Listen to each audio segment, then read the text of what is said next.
هلو هلو هلو، ازيكم حبايبي؟ عاملين ايه؟ يا رب تكونوا بخير. معاكم قناة رؤيتنا في قصتنا. انا النهاردة جاي لكم بقصة جامدة جدا، ومتأكد 1,000,000% ان هي هتعجبكم، لان هي من تأليف المتابعين. عايزين اقول لكم القصة، وعايز رأيكم بسرعة تحت في التعليقات. قبل ما نبدأ القصة ما تنسوش تعملوا لايك للفيديو واشتراك في القناة وتفعلوا زر الجرس علشان يوصل لكم اي فيديو انا بنزله هيوصل لكم اشعار من خلال الجرس اللي هتفعلوه. ولايك اللي انتوا بتعملوه او الاشتراك اللي انتوا بتعملوه ده بيفرحني جدا وبيحمسني ان انا اعمل فيديوهات اكتر.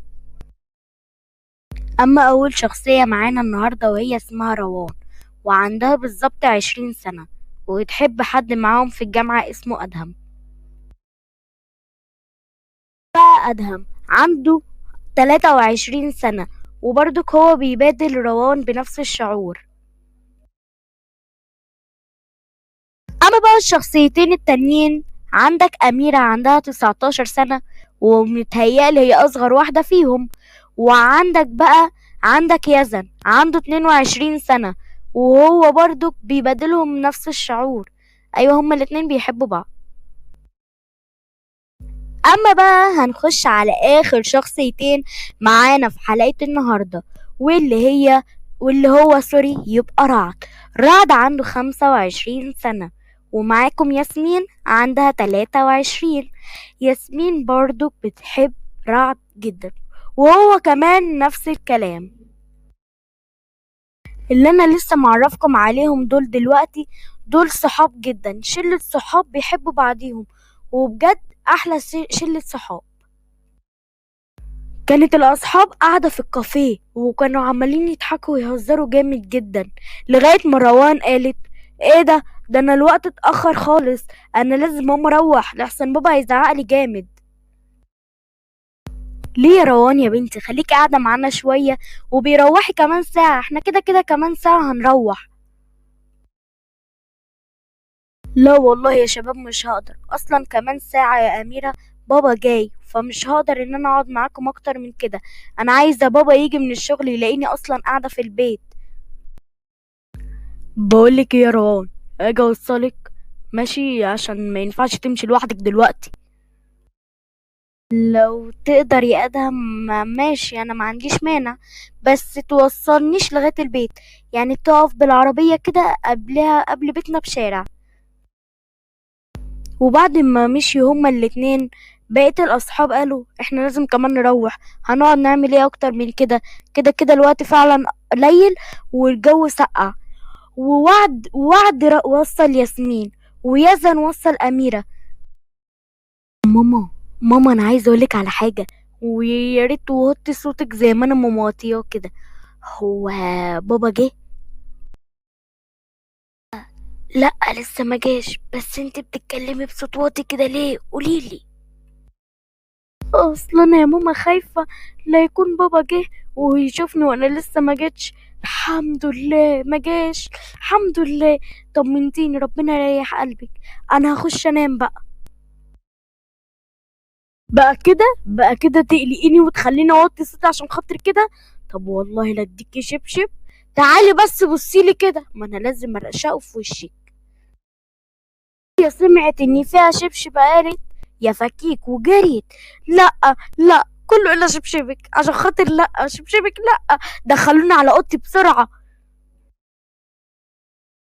زي ما قلت لكم في الاول ان روان من عيله متوسطه الحال، وقلت برضك ان هي في غايه الجمال وغايه الاحترام برضك.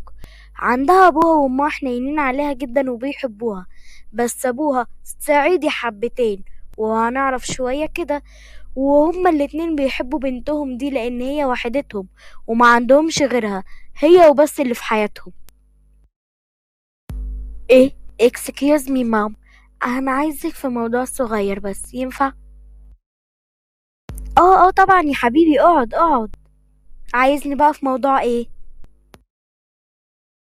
بصي ماما، في زميلتي معايا في الجامعة، انا معجب بيها جدا، وبصراحة شغلاني من أول السنة وعايزة أخطبها لو سمحت. أوه حبيبي، خلاص كبرت وبقيت تقولي إن أنت عايز تتجوز؟ أكيد بقى اخترت واحدة من عيلة إيه؟ واو! أبوها وزير. طب عيلتهم اسمها إيه كده؟ وأولا صح، البنت اسمها إيه؟ بصي يا مامي، هي اسمها روان. يعني روان، أنا البنت دي بحبها جدا. نسيت أعرفكم على أم أدهم، واللي هي الحقيقة اسمها الحقيقي شاهناز. الست دي غنية جدا وعندهاش غير بس أدهم. بس هي بتقوله ايه لما سمعت الاسم؟ بص يا حبيبي، انت مش حاسس ان الاسم قديم شوية؟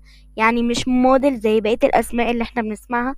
no problem no problem. اهم حاجة ان هي تكون من عيلة هاي، ويكون معاهم ماني كتير، يعني فلوس كتير، وتكون غنية جدا. واهم حاجة يكون والدها عايش في قصر. احنا ما نقبلش بأقل من كده. هي امها ست بيت، بمعنى ان هي ما بتشتغلش وقاعده لبيتها ولجوزها. اما بقى ابوها اصلا موظف حكومي، وهم عايشين في منطقه شعبيه. بس بجد ابوها راجل طيب وامها طيبه اكتر منهم. وهما الاتنين، هما التلاتة بيحبوا بعضهم جدا، وعيله طيبه. انا حاسس يا مامي انك مش هتوافقي عليهم عشان مستواهم المادي متوسط. بقى دي انت اللي عايز تتجوزها؟ بقى ذوقك بلدي، دي مش من مستوانا، دي فقيرة جدا. ده انا كنت متوقعة هتقولي بنت وزير، بنت ناس كبار جدا. معقولة تقولي باباها موظف حكومي؟ اكيد ما بيقبضش غير بس 3 4 آلاف جنيه في الشهر، او اقل كمان.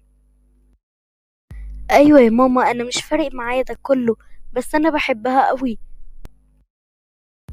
بص يا ابني، انا منكرش انك بتحبها وباين عليك، بس انا كشاهناز هانم بقولك سيبك من الكلام الفارغ والحب وده. عندك سلمى بنت خالك جميلة، وطبعا احلى منها، ومستواها المادي عالي جدا، ومستواها الثقافي والاجتماعي. انا مش عارفة هي اصلا البنت اللي انت روان دي ولا مقشة، ازاي دخلت الجامعة الهاي اللي انت داخل فيها دي؟ انت المفروض تتجوز بنت خالك سلمى، جميلة وحلوة جدا ومن مستوانا المادي. لا يا ماما، انا مش هتجوز غير روان. وسيبك من سلمى دي، ده انا ما بحبهاش ولا بطيء ابص في وشها اصلا. انا مش هتجوز غير روان. وابعدي عني بقى. انت ليه بتحبي تعندي فيا؟ انا من وانا صغير وانت ما بتحبيش تنفذي لي طلباتي، مع اني معانا فلوس كتير. انا بحب روان ومش هتجوز غير روان. نروح لروان وهي كانت في اوضتها، كانت قاعدة وعمالة تعيط جامد، لأن كان متقدم لها عريس وهي ما كانتش موافقة عليه. وكان أبوها غاصب عليها إن هي تتجوزه. وفجأة وهي بتعيط تليفونها رن. ألو. أيوة يا روان، انت مش بخير صح؟ لا لا لا، ما تقولش كده، ده أنا فرحانة جدا أوي كمان. ليه؟ فرحيني معاك أنا كمان يا ستي. أصل أنا متقدم لعريس. ايه؟ هو ده شيء بيفرح اصلا؟ انت متأكدة انك فرحانة اصلا؟ اه طبعا شيء بيفرح ومفرحني جدا. وقامت قافلة في وشه السكة. الموضوع ده مش هيتم حتى لو على جثتي، يا انا يا العريس اللي متقدم لك يا روان. نزل تحت وهو كان كله غضب. وكانت سلمى بنت خاله كانت عمالة تنادي عليه: يا ادهم، يا ادهم تعالى هنا، يا ادهم عايزاك، يا ادهم ما تسيبنيش، يا ادهم تعالى يا ادهم. وكانت عمالة تنادي عليه ولكنها العيلة الصغيرة. وزي ما قلت الموضوع ده مش هيتم يا روان، حتى لو على جثتي، يا انا يا هو. ولو اخترتيه يبقى مش هيبقى موجود على وجه الارض. روان، روان افتحيلي يا روان، عايزك في كلمة صغيرة، بس افتحيلي. روان، ردي عليا يا روان. انت فعلا فرحانة زي ما قلتلي في التليفون؟ ردي عليا، ردي عليا عشان خاطري وقوليلي. للأسف ماليش رأي خالص في الموضوع. وقفلت في وش الباب لما دخلت. ونزل وقف تحت البيت وكان عمال يتكلم مع نفسه طول الوقت، وهو كان تايه وما كانش لاقي حد يتكلم ويفضفض معاه. كان واقف قصاد بيتها. فتحت الباب وانصدمت لما شافت. ولغاية هنا يكون انتهى الجزء الأول. ما تنسوش تعملوا لايك الفيديو واشتراك في القناة. وإيه اللي هيحصل مع روان وأدهم؟ ويا ترى مين اللي شافته كان على الباب؟ مين الراجل أو مين الست أو مين اللي كان في الباب؟ ده اللي هنعرفه في الجزء التاني. استنوني.